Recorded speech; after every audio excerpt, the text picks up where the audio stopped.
Semua orang pasti pernah mengalami kecemasan. Kita cemas ketika harus menghadapi ujian, ketika mau interview kerja, ketika harus bayar tagihan, bahkan ketika harus berinteraksi dengan orang lain. Kecemasan pada umumnya normal, namun berbeda apabila rasa cemas tersebut berlangsung secara terus-menerus dan terjadi tanpa alasan yang jelas. Kapankah suatu kecemasan bukan sekedar perasaan yang datang dan pergi, melainkan suatu penyakit yang serius? Perubahan pada otak inilah yang menyebabkan sejumlah gangguan kecemasan atau anxiety disorders. Terdapat sejumlah gangguan mental yang termasuk di dalam anxiety disorders. PTSD dan OCD juga dulunya termasuk dalam kategori ini, tapi sejak dikeluarkannya DSM-5, mereka kini berada di kategorinya sendiri. Untuk video ini, kita hanya akan membahas mengenai Generalized Anxiety Disorder atau gangguan kecemasan umum. Jadi, apa sebenarnya yang membedakan kecemasan biasa dan GAD? Bagi penyandang Generalized Anxiety Disorder, rasa cemas yang mereka alami harus muncul secara konsisten selama paling tidak 6 bulan. Kecemasan tersebut akan sangat sulit untuk dikontrol dan disertai pula dengan gejala-gejala lain seperti kesulitan tidur, nyeri otot, dan sakit perut. Faktor pembeda yang terbesar adalah bahwa kecemasan yang dialami penyandang GAD harus bersifat berlebihan. Dalam artian, ancaman yang mereka hadapi tidak ada atau tidak sebanding dengan respons cemas yang mereka rasakan. Manusia, sebagai makhluk hidup yang amat sangat kompleks, dapat menganggap banyak hal sebagai ancaman. Intinya adalah, anxiety disorder bukan salah penyandangnya. Coba tanyakan diri sendiri, misalkan kalian melihat orang difabel, apakah kalian akan bilang ke dia, ngapain sih di kursi roda terus? Jalan aja, kenapa sih?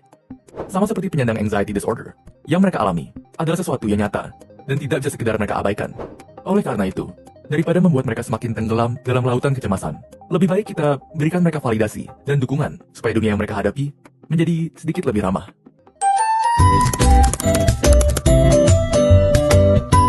Bu Medina, apa beda di panic attack, anxiety disorder, dan GERD anxiety? Karena gejala-gejala tersebut hampir sama. Ya, jadi sebenarnya ini masuk ke jenis ya, jenis dari gangguan nih ya. Kalau aku garis besarnya aja, kalau panic attack itu dia mengalami serangan panik yang tiba-tiba. Ya, serangannya yang tiba-tiba, dia itu bisa berulang kali tanpa ada alasan yang jelas. Nah, itu yang panik. Tapi ternyata panik ini justru ada yang bilang yang paling gawat. Kenapa paling gawat? Karena atau yang paling ini ya, karena panic attack ini munculnya tiba-tiba, tidak terduga itu loh. Munculnya secara tiba-tiba, kemudian tingkat keparahannya juga bervariasi. Nah, biasanya memang ada ciri-cirinya, yaitu tadi berkeringat, dadanya bisa sampai sesak gitu ya. Ada sampai yang dia ngerasa kayak nggak bisa nafas lagi gitu, karena panic attack itu tadi.